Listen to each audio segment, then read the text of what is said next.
বাথরুমের ফলস সিলিংয়ের ভেতর লুকিয়েও শেষ রক্ষা হলো না কোটি কোটি টাকা আত্মসাতের অভিযুক্ত চলচ্চিত্র প্রযোজক ও ব্যবসায়ী মির্জা আবুল বাশার মামুনের। গুলশান থানা পুলিশের এক মধ্যরাতের ঝটিকা অভিযানে অবশেষে গ্রেপ্তার হন তিনি।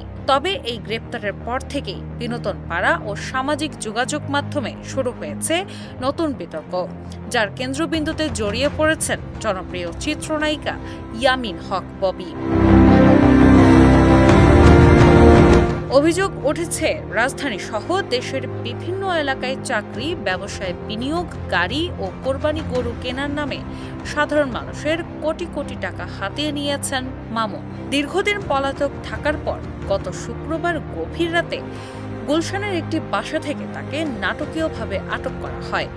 কিন্তু বিতর্কের ঝড় ওঠে তখনই যখন বেশ কিছু গণমাধ্যম দাবি করে অভিনেত্রী ববির বাসা থেকে আটক করা হয়েছে মামুনকে এবং মামুন ববির কথিত স্বামী। এই মুখরোচক খবরে তুমুল ক্ষোভ ও অসন্তোষ প্রকাশ করেছেন নায়িকা ববি।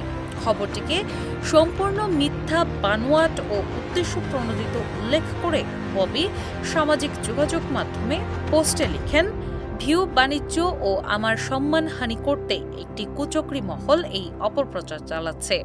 উল্লেখিত এলাকায় আমার কোনো বাসা নেই। তিনি আরও স্পষ্ট করেন যে বিয়ের মতো পবিত্র বন্ধনে জড়ালে তিনি নিজেই তো সবার সামনে প্রকাশ করতেন। ভুয়া খবর ছড়ানোর মাধ্যমগুলোর বিরুদ্ধে আইনি ব্যবস্থা নেওয়ার হুমকিও দিয়েছেন তিনি। গ্রেপ্তারের ঠিক আগে এক ভিডিও বার্তায় স্বয়ং মির্জা মামুনও ববির সাথে তার কোনো পেশাগত বা ব্যক্তিগত সম্পর্ক নেই বলে দাবি করেছিলেন। আইন শৃঙ্খলা বাহিনী বর্তমানে মামুনকে রিমান্ডে নিয়ে জিজ্ঞাসাবাদ করছে। তবে এই ঘটনায় একদিকে কোটি টাকার প্রতারণা, অন্যদিকে শীর্ষ নায়িকার ব্যক্তিগত জীবনে তৈরি হওয়া ধোঁয়াশা, সব মিলিয়ে ঢালিউড পাড়ায় এখন টান টান উত্তেজনা বিরাজ করছে। দিনা ইসলাম, বাংলা বাজার পত্রিকা।